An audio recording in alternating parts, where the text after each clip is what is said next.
Ladies and gentlemen, good day and welcome to Tilaknagar Industries conference call. As a reminder, all participant lines will be in the listen-only mode, and there will be an opportunity for you to ask questions after the presentation concludes. Should you need assistance during this conference call, please signal an operator by pressing star then 0 on your touchtone phone. Please note that this conference is being recorded. I now hand the conference over to Mr. Siddharth Ragnikar from CDR India. Thank you, and over to you, sir. Thank you. Good morning, everyone, and thank you for joining us on Tilaknagar Industries Limited's Q1 FY26 earnings conference call. We are joined today by Chairman and Managing Director, Mr. Amit Dhanuka, President, Strategy and Corporate Development, Amay Deshpande, and Chief Financial Officer of the company, Mr. Abhinav Gupta. We shall commence with views from Mr. Dhanuka on the strategic performance and financial highlights, followed by the brief commentary from Mr. Deshpande on the acquisition of Imperial Blue Business Division. This shall be followed by an interactive question and answer session. Before we commence, I would like to state that some of the statements made on today's call could be forward-looking in nature, and a disclaimer to this effect has been included in the results presentation that was shared with you earlier, and which is also available on the stock exchange website. I would now like to invite Mr. Dhanuka to make his opening remarks. Over to you. Good morning, everyone. Happy to have you all join us on this earnings call to discuss the Q1 FY26 results. I will first provide a brief update on the current quarter's performance, which will be followed by Amaya taking you through the recently announced acquisition of Imperial Blue. After a challenging yet rewarding year, I am pleased to share that we've sustained a strong industry-leading growth trajectory, supported by consistent and progressive changes in excise policies in some of our key states. During Q1, our volume performance was strong, with growth at 26.5% year-on-year. Our NSR increased from INR 1182 per case in Q4 FY25 to INR 1193 per case this quarter. The southern region has seen strong growth momentum in Q1, with market share improvement for TI in each of the key markets. We continue to be the third largest IMFL P&A player in Telangana and Karnataka, both states where whiskey contributes more than 80% of IMFL consumption. Karnataka continues to see strong growth momentum in the P&A segment for the entire industry on the back of excise duty reduction during the middle of previous fiscal. On the portfolio front, our luxury and super premium portfolio is showing promising signs. Monarch Legacy Edition Brandy, our first luxury foray, is now available in Maharashtra, Goa and Puducherry. Q1 has also seen the commencement of our distribution of Samsara brands on the back of our usership agreement with Spaceman Spirits Lab, our investee company. Spaceman's premium portfolio, featuring Samsara Gin, Sitara Rum and Amara Vodka, is well positioned to be a key growth driver with our super premium segment. As part of our strategy, we will leverage our extensive and efficient distribution network to scale the reach of Spaceman brands across select Indian states and international markets, unlocking significant value over the coming quarters. In terms of our strategic investment into Spaceman, you would have also seen a disclosure last week wherein we have announced our investment of more than INR 10 crores in Spaceman, taking our shareholding to 21.36% from 12.98%. This investment was a part of the previously announced investment round in September 2024, along with an additional secondary acquisition which we have made from some of the early shareholders. Our agreement with Spaceman gives us the option to further invest or acquire additional stake from shareholders at a predetermined valuation, subject to Spaceman attaining pre-agreed milestones.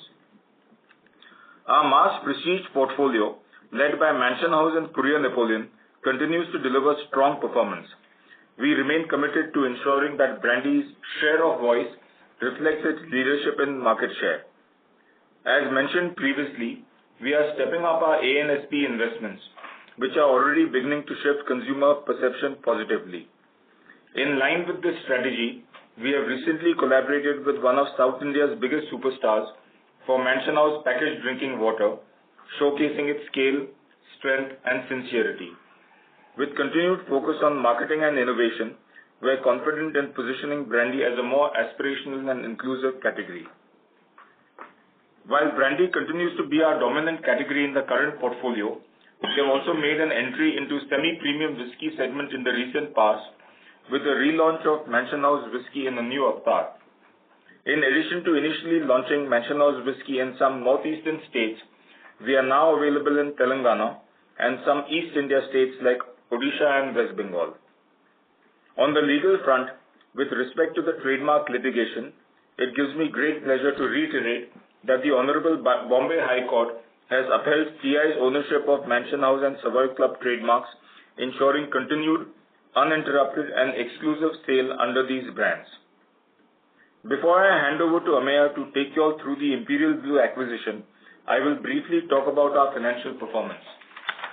We saw a strong 31% year-on-year growth in net revenues. Adjusted for the subsidy income of INR 38.6 crores, the growth was still robust at 20.5%. EBITDA in Q1 stood at INR 94 crores. Adjusted for subsidy income, this stood at INR 56 crores, a year-on-year growth of 25%. EBITDA margin stood at 15.1%, an expansion of 55 basis points compared to last year, despite higher than usual legal costs on account of the trademark litigation, which was at its peak during this period. On the input side, ENA and glass prices have remained stable, and we are hopeful of a continued conducive input cost environment. Our focused drive on cash flow management continues, and we now stand at a net cash level of rupees 163 crores, showcasing our balance sheet strength. I would also like to provide an update on the recent announcement we have made regarding our wholly owned subsidiary, Prague Distillery. While we recently received extension of the validity of the letter of intent for expansion of our bottling capacity from the government of Andhra Pradesh, we have now received approval from our board of directors to go ahead with the expansion for an investment of around INR 59 crores. This investment includes the INR 34 crores on account of the license fees and interest to be paid to the government.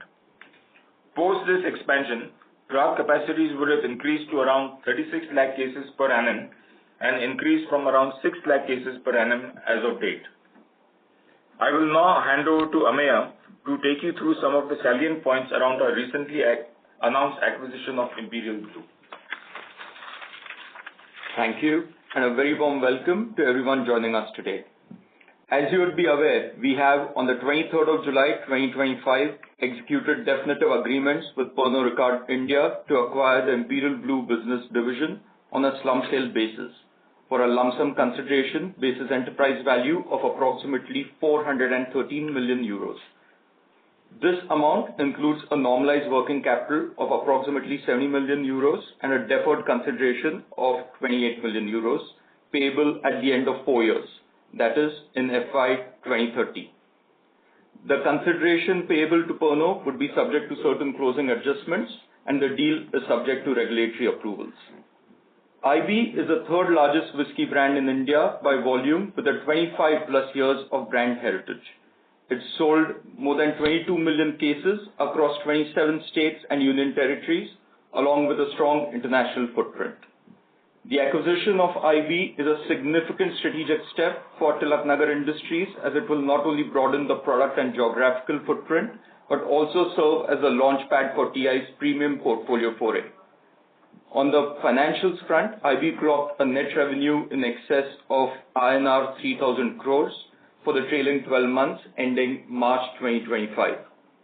We foresee a good number of operational synergies to play out post the acquisition, which will enable us to increase EBITDA margins in the IB business division as well as at a combined level.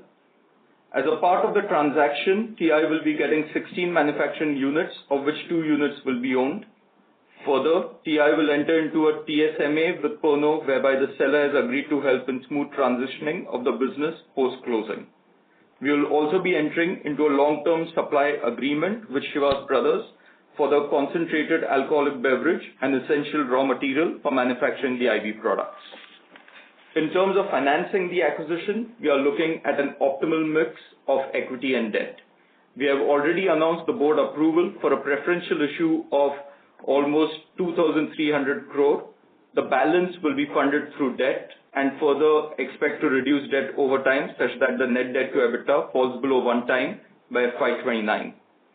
Since the deal has not yet closed and remains subject to confidentiality obligations, we are unable to share additional details currently, and hence we kindly request that participants refrain from asking any further questions related to this matter.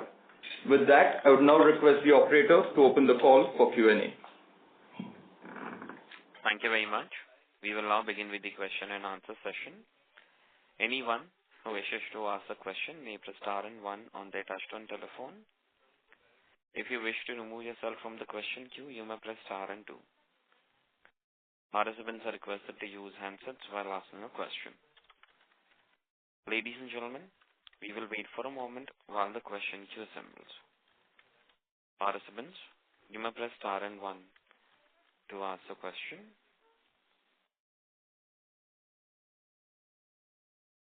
First question is from the line of Abneesh Roy from Nuvama Wealth. Please go ahead. Abneesh, may I request you to unmute your line and proceed with your question? Yeah, sorry. Firstly, congrats on very good growth. I wanted to understand on the demand side, you have done quite well, highest ever Q1 volumes in the last 9-10 years. But when we see a lot of other discretionary segments, there is a challenge. And now we have seen job addition in the IT sector going slow. TCS, for example, 12,000 job losses have happened, and across the IT sector there is a challenge. And IT and South India clearly is the hub of IT sector jobs. So from an outlook perspective, would you be slightly concerned on your current business? And the market share gains, if you could talk about it, what has really led to this kind of performance? So near term, I think you will continue to do well. So if you could talk about what are the key drivers for the market share gains? Thanks. So Abneesh, I think we are not seeing any let up in demand. I think as you would have seen from the Q1 volume numbers, growth in excess of 20%. So quite robust offtake over there, and we are not seeing any visible slowdown in any of the southern states as of now. And I'd like Ameya to address in terms of market share gains. Perhaps he will add more insights state-wise. Yeah. So Abneesh, in terms of market share gains, we've seen significant market share gains across all key states, right? Whether it is a state like Karnataka, which saw an excise duty reduction in the second half of last financial year, right? So we have literally seen market shares over there grow significantly. That's predominantly on account of good growth that the prestige and above segment has seen in the industry, right? And we've kind of told those kind of growths as such. So just talking specifically about Karnataka, we today are more than 2% of the overall IMFL market. And when it comes to PNA IMFL, we are almost 1/4 of the entire market, right? So that is the kind of growth that we have seen in market share. Now similar, let's take for instance Telangana. Telangana, we've seen a more than 50 basis points YOY kind of growth in market share. So all of which are on the back of a very strong consumer franchise from a brand perspective. Obviously, we are investing more even in terms of ANSP and so on and so forth, right? So good amount of growth coming from there as well as the newer brands that we are launching. So Manchino's whiskey is doing fairly well in the Northeast. So it's a combination of multiple things in terms of a market share growth. Your last question on in Maharashtra, what kind of presence you have, and post the very sharp tax hike, if you could speak on the industry and for you, how do you see next 2-3 quarters? Thanks. So Maharashtra recently they have come out with an MML policy also, Maharashtra made liquor, which would be available for distilleries and bottling units in Maharashtra. We are still examining it because the circular has come out very recently. So we are examining the eligibility criterion, but that could perhaps be an interesting segment for us to operate in, provided of course we are eligible. And in terms of our presence in the state, as it stands with the current portfolio, we are extremely small in Maharashtra. It's low single-digit saliency for us as a part of our overall portfolio. So that part of the business, do you see any challenge? And you also mentioned whether you will be eligible for MML.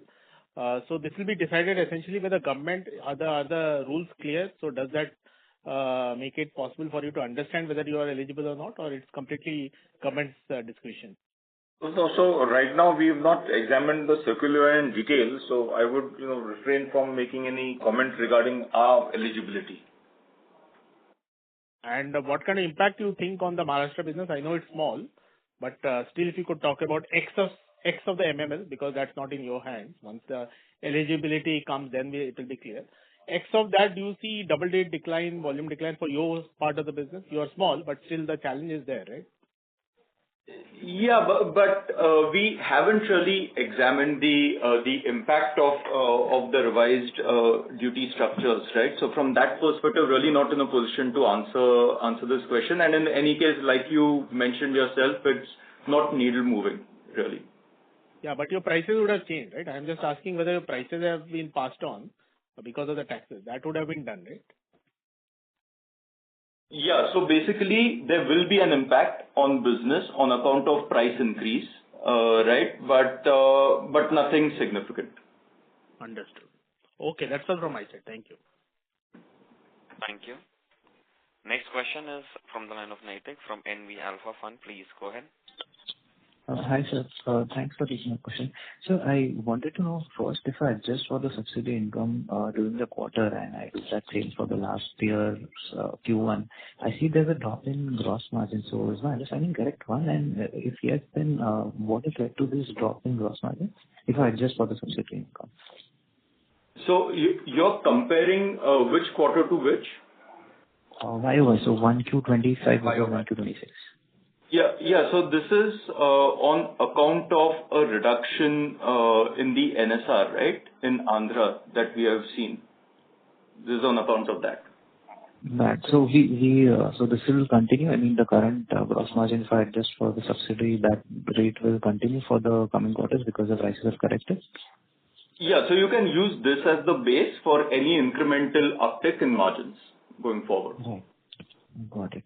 So the second question is, how much of the subsidy that we're getting from Maharashtra government is still, sort of remaining? If you could mention about that.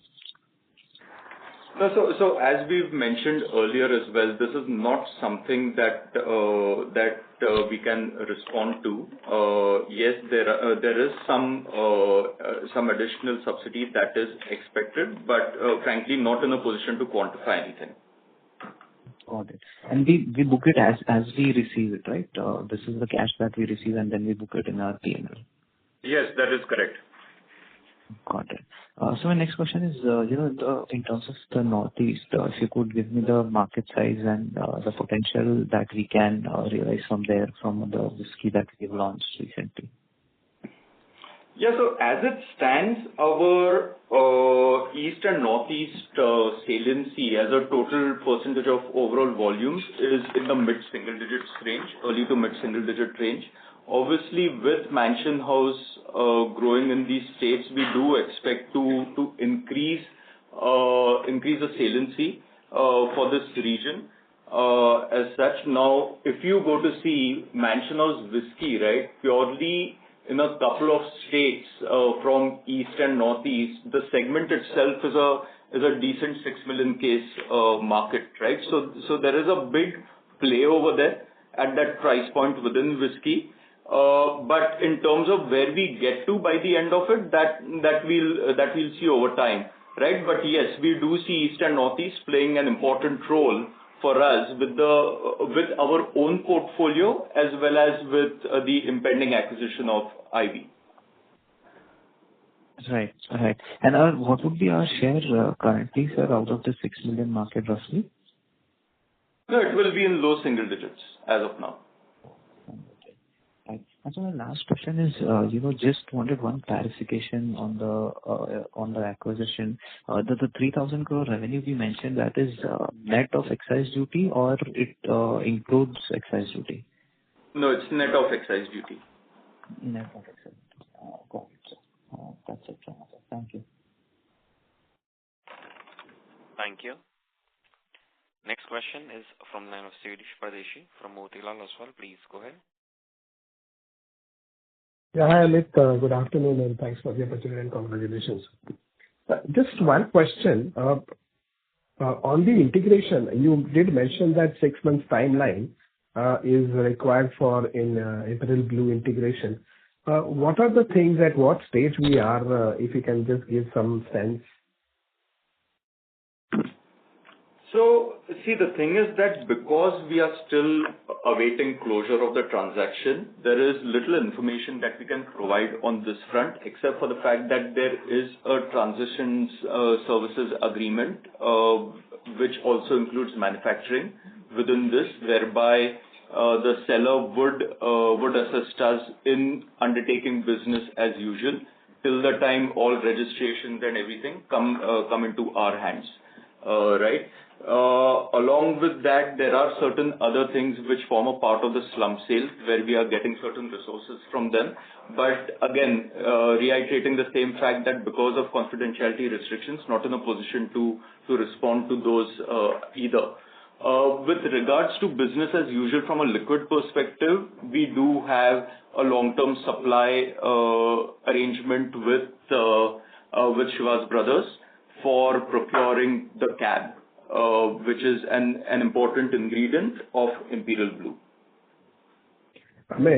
I got that what you're saying. You mentioned that it's 6 months timeline. Are you optimistic or are you pessimistic, or you really think in 6 months everything will get in your hand? That's the only question I have. No, so I think as we move along, we will know. But yeah, you can consider that 6 months is the integration time that we are looking at. All right. Okay. Thank you and all the best. Yeah, thanks. Thank you.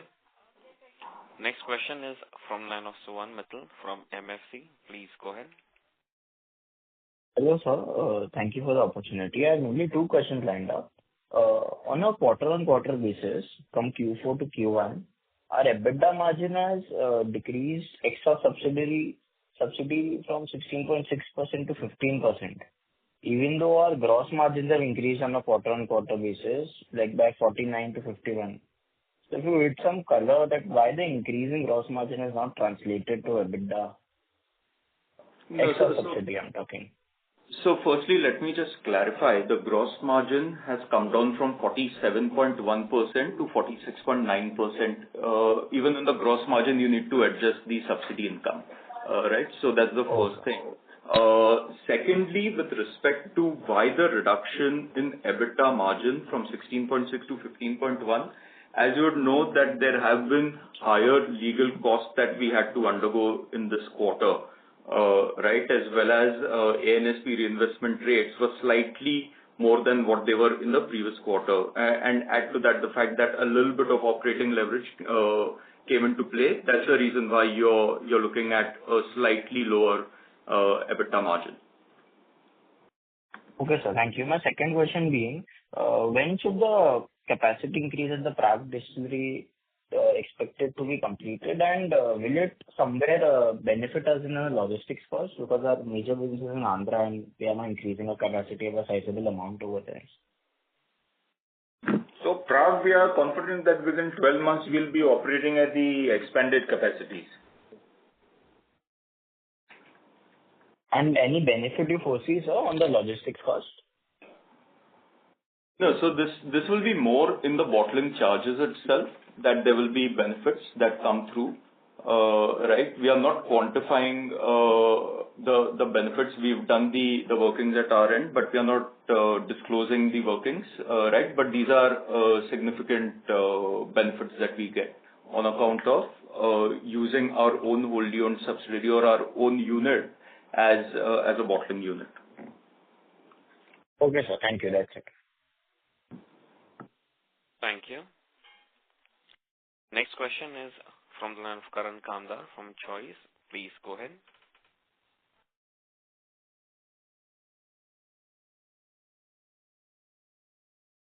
Karan, may I request you to unmute and go ahead with your question, please?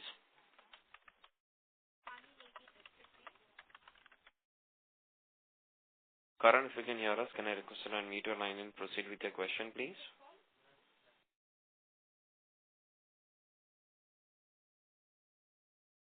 Due to no response, We move to our next participant.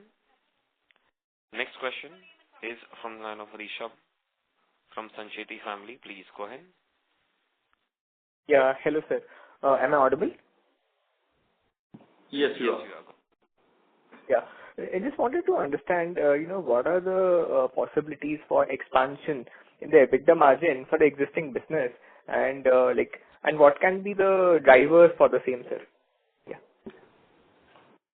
See, as we keep premiumizing, obviously that will have an impact on EBITDA margins, right? Along with that, there are certain cost optimization initiatives that we are undertaking, something that we've been speaking about over the past 3 odd quarters, right? These are yet to be fully baked in. It's happening, and will continue to happen over the next couple of quarters. So there will be certain level of savings, or other margin expansion that you will see on that account, as well.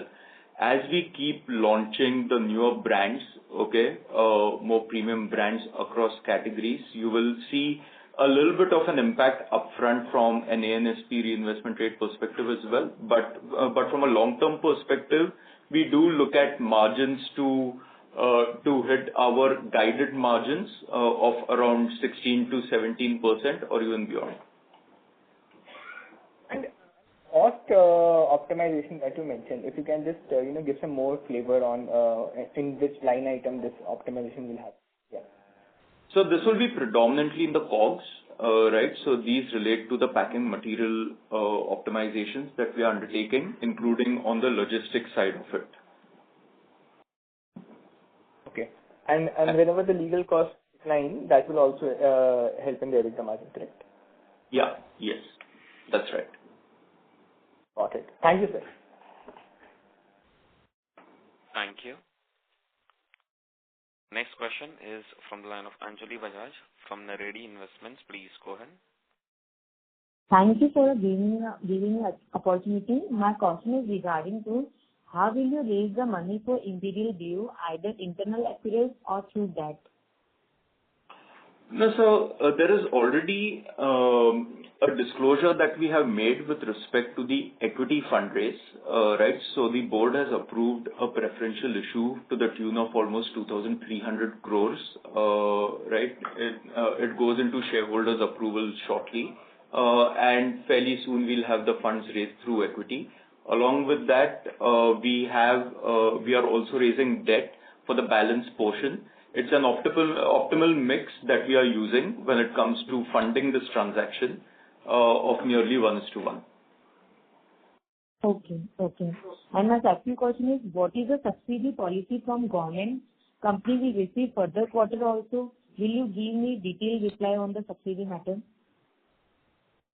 No, I think we have responded to the question already. There is nothing further that we can add to that, in terms of a response related to this. Essentially, all that we can say is that the subsidy relates to the industrial promotion subsidy that has been provided by the government of Maharashtra under the package scheme of incentives 2007. And we are accounting for subsidy as it is received. Okay. Thank you. Thank you. Next question is from the line of Karan Kamdar from Choice. Please go ahead. Karan, may I request you to unmute your line and proceed with your question? Due to no response, we move on to our next participant.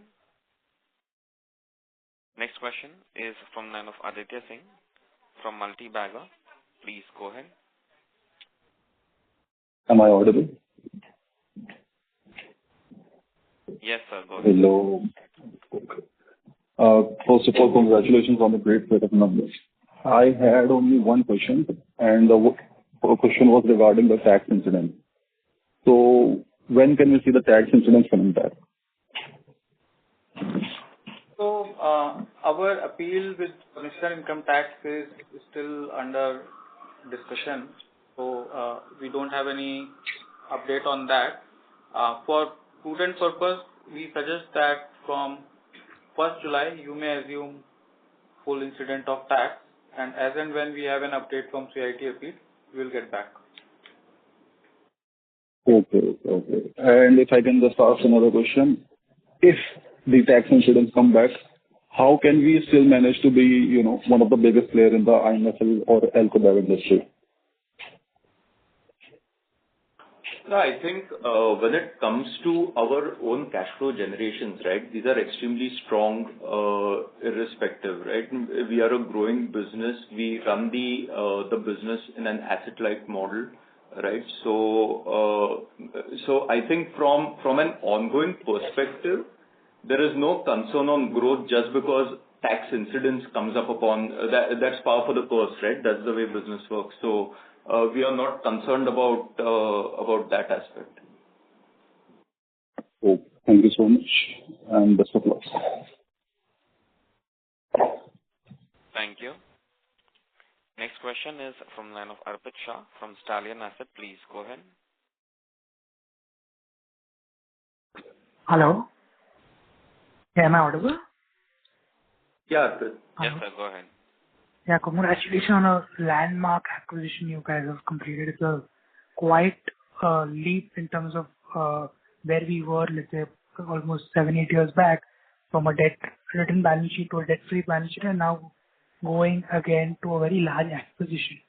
So I just wanted to understand, once we've gone at a price of 41 crores for the acquisition, what was our valuation metrics, or what was our guiding principles in coming to this number, and how should we look off for and pay back for this number going ahead? If you can allude qualitatively or quantitatively, how should we look at it? No, so I think just to answer your question on the valuation metrics, obviously, as a part of the entire evaluation process, we did look at multiple valuation methods, right from DCF to trading multiples, precedent transaction multiples, so on and so forth. But having said that, we won't be, unfortunately, be able to get into details in terms of how did we arrive at the numbers that we did. Given the scale of the business and given how much this adds to our own existing business in terms of even synergies and providing us a presence pan-India and across categories, we felt that the value that was paid was the right value. So would it be fair to say that the margins that this portfolio has would be closer to what we make on the brandy side, or it will be, let's say, low double-digit or high single-digit margins? So while we can't specifically comment on margin profile, I think the management and the board both believe that I think we have paid a fair price for the asset, and we are going ahead with the funding also in a prudent way. And the company feels that the potential acquisition is very transformative in nature and really can reshape the identity of a company from a regional brandy player to a national player with presence, in two of the largest categories in IMFL. And if I'm to give any comfort on with regards to the financials and stuff, right? See, one thing is very clear, that this is a cash EPS accretive transaction for us, right? Without getting into numbers, obviously that's something that we'll get into post-closing. But needless to say, this is a cash EPS accretive transaction for us. Got it. If you can just comment qualitatively, what are the kind of synergies we have between the brandy and the whiskey portfolio, and how should we look at in terms of synergies going ahead, in terms of qualitatively, in terms of distribution, raw materials, or anything of that sort? So see, IB is a pan-India player with a pretty strong distribution and presence in southern India, right? That's a known fact. And that is something that I think has tremendous synergistic benefits for us as well, right? So that is one piece of it. The second piece of it is that obviously from a team perspective, or rather from organization setup perspective, we are present in many of the states that IB sells in today, right? So these are the kind of synergy benefits that we get in terms of margin kickers from where the IB financials would be right now. Got it. And in terms of volume growth, let's say for the last couple of years, it has been almost flattish because the focus was not there for them to scale up this brand. how should you look in terms of volume growth going ahead, at least for this brand? Are there low-hanging fruits where we can scale up the volumes really fast? See, I think as part of the Amaya's opening remarks, we have shared a few details with regard to the transaction. I am afraid at this stage, since we are between signing and closing, we can't comment or share further details at this stage. Sure. Got it. I can completely understand. Thank you so much. Thank you. Next question is from line of Darsh Malhotra from Adriv Global. Please go ahead. Yeah, thank you for the opportunity. And once again, congratulations on the acquisition of Imperial Blue, quite a landmark deal. So I had a couple of questions. First, in just continuation to the previous one, I understand that while we are closing, we can't disclose the margins, the existing margins, but can you sort of give some guidance, given that we know the revenue is ballpark 3,200 crores for Imperial Blue, what can be the consolidated margins for once the transaction is done, probably for FY26 or FY27? No, we are sincerely, we are very sorry, but we are not guiding towards the combined business as it stands today. We will be more than happy to answer any questions once the closing happens. Okay, fair enough. Yeah. And also for the transaction, we have done an equity fundraise, but the discount to the existing price was quite substantial. Was it, usually the trend is probably 10, 12, 15% from the CMP that to for a fundraise. Can you just sort of elaborate on the reasons behind giving such a heavy discount to the floor price? No, I think it wasn't a discount to the floor price. If anything, it was at the floor price, and the pricing for the pref issue was purely determined by the SEBI minimum pricing that works for preferential issues, which was essentially 10 trading days or 90 trading days VWAP, which is higher, right? And we went by that pricing. Frankly, it just so happened that it was at a significant discount, but that was the pricing methodology. Okay, understood. Yeah, that's it from my side. Thanks a lot and wish you the best. Thank you. Next question is from line of Nishita from Sapphire Capital. Please go ahead. Yes. So, am I audible? Yes, you are. Yes. I just wanted to know what revenue guidance and margin guidance you are giving for FY26 and 27. Sure. So in terms of the revenue guidance for FY26, you're looking at mid to high teen kind of revenue growth for FY26, followed by around mid-teen kind of growth for FY27. With respect to margins, the margin guidance that we are providing towards is around 15 to 16.5% for FY26, and for 27 onwards, you can look at 15.5 to 17.5%. Okay. And this is without taking into consideration the effect of the acquisition, right? So once you can give us the number, the margin guidance can change. Yeah. This is steady state business, pre-acquisition. Yeah. Okay, perfect. Thank you so much. That's it from my side. Thank you. Next question is from line of Pranav Malhotra from Starship India. Please go ahead. Yeah. Hi. Congratulations on a good set of numbers. My question was pertaining to the NSR. So, what NSR do we expect for the year, considering like it's come to 12.05 this time? As like you have product launches in H2, could you also throw some light on that, like the new product launches that you have, and if your NSR will improve going forward? Yeah. So you're looking at the NSRs per case to increase from the current stage, which is around 1,193 per case. Right now that the base has been set from a pricing perspective, including the AP impact, you can consider an increase on the per case NSRs as such. So the range would be anywhere between, let's say, 1 to 2% growth in NSR per case on a yearly basis on existing business. Right. So around 1,190, 1,200? Yeah. Yes. Okay. And sir, my next question was regarding the revenue contribution of your royalty brands. Like, could you please share that number? No, that's not a segregation that we provide currently. Having said that, it's a fairly small part of our revenues. Very small. Right.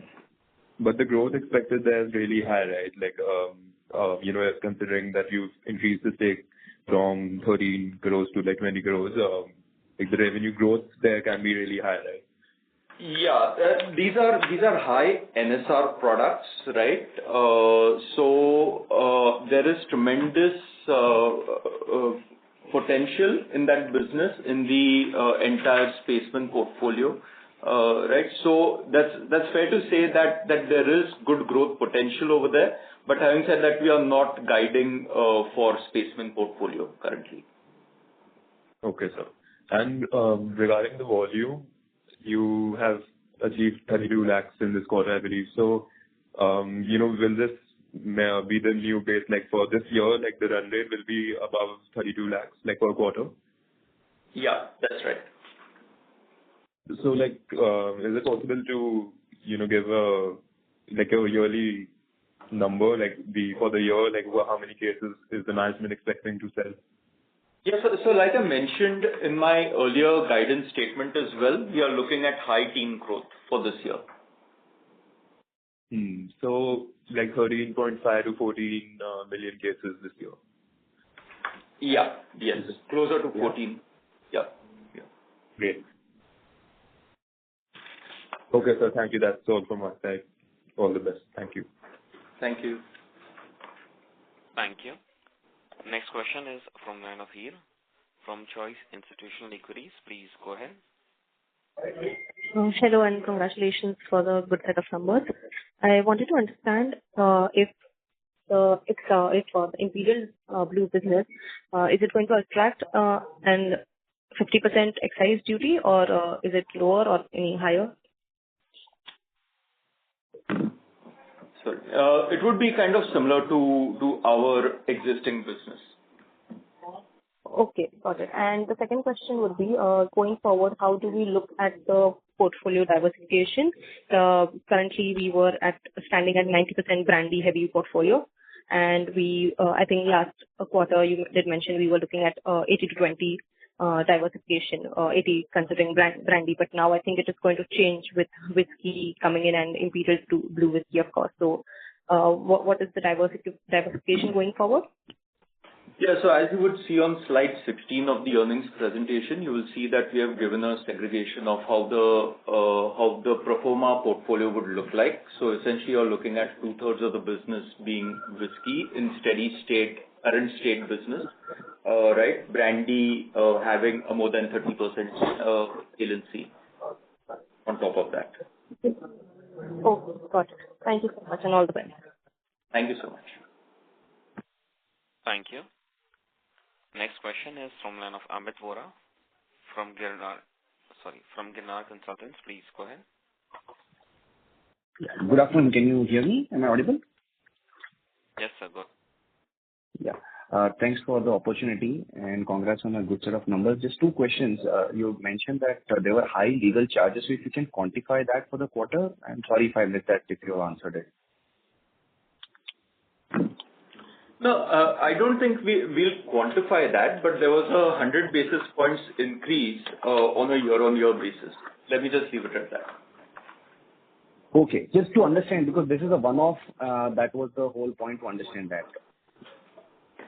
Yeah, that's helpful. Second thing, I understand you have mentioned that you don't want to give more details on the IB acquisition. Just something which is related to FY 25 is on the margins. If you can just give a number on the EBITDA margins that IB has currently. Will it be possible if that number can be given? Unfortunately, I would if I could, but I can't. Sorry. One last. Okay. The revenue number for the moment.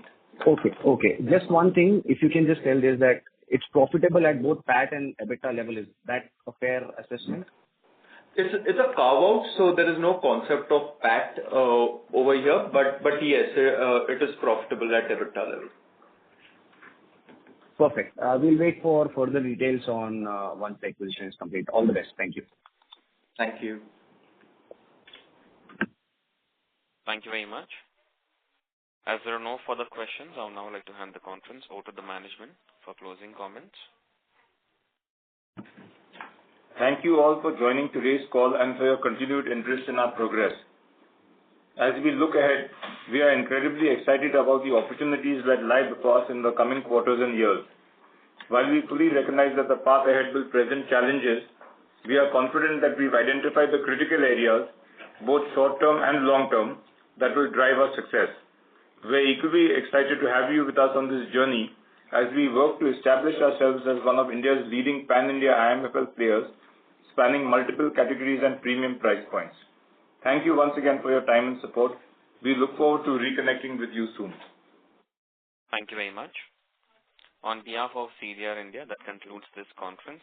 Thank you for joining us, and you may now disconnect your lines. Thank you.